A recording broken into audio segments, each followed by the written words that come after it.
का रे, डोळ्यात पाणी का? फक्त यासाठी रडतोयस ना की तुला माझ्याकडे अक्कलकोटला येता येत नाहीये. इतर लोक जातात आणि तुला मात्र परिस्थितीनं बांधून ठेवलंय याचं वाईट वाटतंय ना.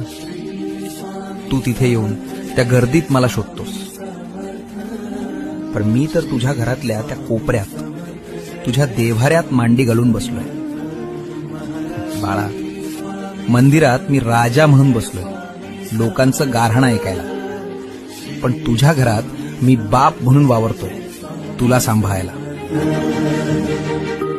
मग राजाच्या दरबारात जाणं महत्वाचं की बापाच्या मांडीवर बसणं महत्वाचं?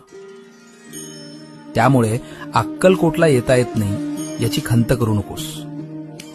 आत्ता याच क्षणी डोळे मिट आणि बघ, मी तुझ्या समोर उभा नाहीये, तर मी तुझ्या आत बसलोय.